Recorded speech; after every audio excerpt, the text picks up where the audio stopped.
सुबह 10 बजे तक सोने वाली और बार बार उठाने पर भी थोड़ी देर और सोने दो ना कहने वाली शालिनी आज भोर को सुबह 6 बजे ही उठ गई।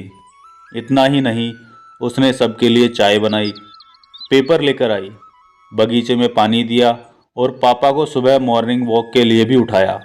सभी लोग शालिनी को बड़ा आश्चर्य से देख रहे थे। सभी का एक ही सवाल था, शालिनी, तुम यह क्या कर रही हो? शालिनी ने धीरे से जवाब दिया, 3 महीने हो गए हैं मेरी शादी तय हुए। वहाँ पर कौन होगा मेरे आगे पीछे घूमने वाला? वहाँ तो सब मुझे ही करना होगा। बस इसीलिए आज से शुरू कर दिया। घर की बेटी को इतना समझदार होते हुए देख सबको खुशी हो रही थी और साथ साथ बुरा भी लग रहा था। बुरा लगने जैसी बात भी थी, क्योंकि वह हमेशा के लिए उनको छोड़कर उसके ससुराल जाने वाली थी। एक और महीना बीत गया और आखिरकार शालिनी की शादी हो गई। वह अपने ससुराल आ गई। सुबह समय पर जाग पाएगी या नहीं, इसी विचार में वह रात भर सो नहीं पाई।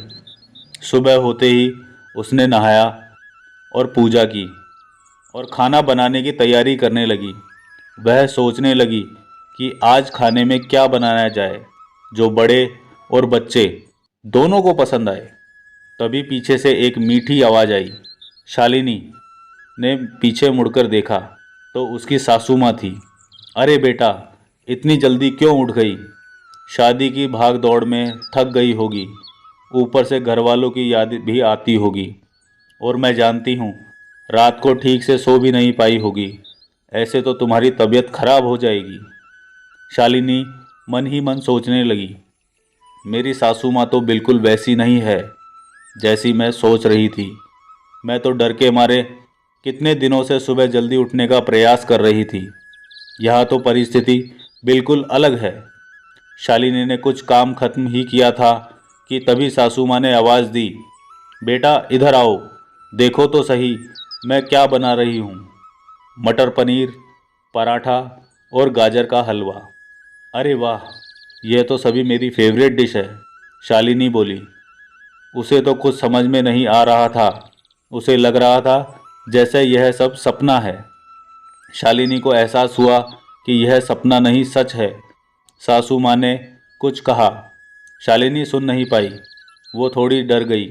उसे डरा हुआ देखकर सासू माँ ने कहा, शालिनी जरा इधर तो आओ, यहाँ तो बैठो। मेरी बात ध्यान से सुनो और समझो। शादी मतलब लड़की की परीक्षा नहीं होती है। तुम्हारी शादी सिर्फ मेरे लड़के से नहीं हुई है।